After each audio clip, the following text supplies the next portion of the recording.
तो चलिए आज हम प्रश्नावली 3.3 का प्रश्न करेंगे किस विधि द्वारा प्रतिस्थापन विधि से। तो इसको हमें किस विधि द्वारा करना है, प्रतिस्थापन विधि से। इसमें कौन कौन सी विधि होती है, एक विलोपन विधि, एक प्रतिस्थापन विधि। आपको जिसमें भी पूछा जाए आपको उसमें प्रश्न को हल करना है। जैसे इधर आ जाता कि युग्म को प्रतिस्थापन विधि से हल करना है, फिर इसमें आ जाता कि विलोपन विधि से हल कीजिए, तो इसको विलोपन विधि से हल करना है। तो अभी हमसे पूछा गया है कि प्रतिस्थापन विधि से, तो हम चलो प्रतिस्थापन विधि से इसको हल करते हैं। तो सबसे पहले हमें क्या करना पड़ता है, हल लिखना पड़ता है। तो हमने हल लिख दिया है। अब किस विधि द्वारा पूछा है, प्रतिस्थापन विधि से, तो हम इसको प्रतिस्थापन विधि से हल करेंगे। तो चलिए प्रश्न को हम लिख लेते हैं। x + y बराबर 14 और x - y बराबर कितनी हो गया, 4 है ना।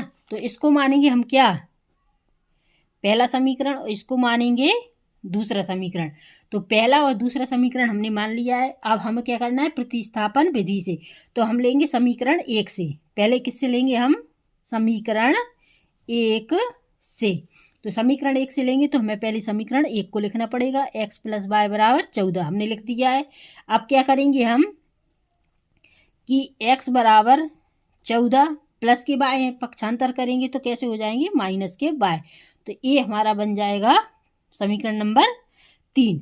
अब हमें करना है समीकरण 2 से। तो हम लिखेंगे समीकरण 2 से। तो समीकरण 2 लिख लिया हमने। तो x - y बराबर 4 है ना, यही है हमारा समीकरण। तो हम लिखेंगे x बराबर 4, पक्षांतर करेंगे। हाँ, तो क्या हो गया, x बराबर 4 माइनस के हैं, पक्षांतर करेंगे हम तो प्लस के y हो जाएंगे। तो ये हो गया हमारा समीकरण नंबर 4। ठीक है। अब हम क्या करेंगे, समीकरण 3 का मान समीकरण 4 में रख देंगे। समीकरण 3 का मान समीकरण 4 में रखने पर, ठीक है, समीकरण 3 का मान समीकरण 4 में रख देंगे। जब 4 में रखेंगे हमें तो समीकरण नंबर 4 को लिखना पड़ेगा। x बराबर 4 + y, ठीक है। 4 में रखने पर तो 4 को हमने लिख दिया है। अब 3 का मान रखना है, यानी x बराबर हमें 14 - y लिखना है। तो x की जगह हम क्या लिखेंगे, 14 - y बराबर 4 + y हमारा है। ठीक है। अब हमको क्या करना है, बाय बाय एक साइड कर लेना है और अंक एक साइड। तो करेंगे हम क्या, बाय बाय लिख लेंगे, बाय माइनस की बाय, पक्षांतर करेंगे ना बराबर की बात, तो प्लस की बाय तो कैसी हो जाएगी, माइनस की बाय बराबर 4। अब इधर प्लस के 14 है तो पक्षांतर कर रहे हैं तो माइनस के, ठीक है। अब इधर माइनस माइनस क्या हो जाता है, प्लस, तो माइनस के 2y बराबर। अब इधर क्या करेंगे, 4 में से 14 घटाना, यानी छोटी संख्या में से बड़ी संख्या घटेगी तो माइनस के 10 बचेंगे। ठीक है। कैसे, 4 में से 14 गए तो 10 बचेंगे ना, तो माइनस माइनस कट जाएगा। तो क्या बचा हमारे पास, 2y बराबर 10। तो यहाँ हो जाएगा y बराबर 10/2। क्या हो जाएगा, y बराबर 10/2। तो 2 पंचे 10, तो y बराबर क्या आ जाएगा, 5। क्लियर, क्या हो गया, y बराबर 5। अब हम y का मान समीकरण किस में रख देंगे, समीकरण 3 में रखने पर। तो क्या आ जाएगा, इधर y का मान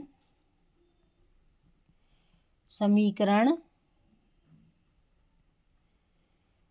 3 में रखने पर, ठीक है। समीकरण 3 में रखेंगे तो समीकरण 3 को हमको यहाँ से लिखना है।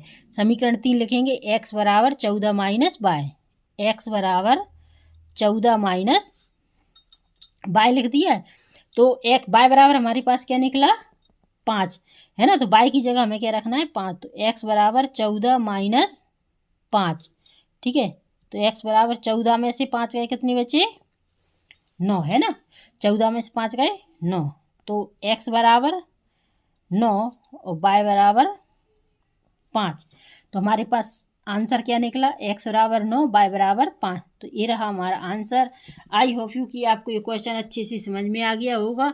तो इसको भी आप अच्छे से करना, क्योंकि एग्ज़ाम्स आ गए हैं तो प्रतिस्थापन विलोपन विधि में से आपको क्वेश्चन 100% आने वाला है, जो कि 4 नंबर या 5 नंबर में पूछा जाएगा। तो चलिए नेक्स्ट वीडियो में हम आपसे फिर मिलेंगे, तब तक के लिए नमस्कार, जय हिंद।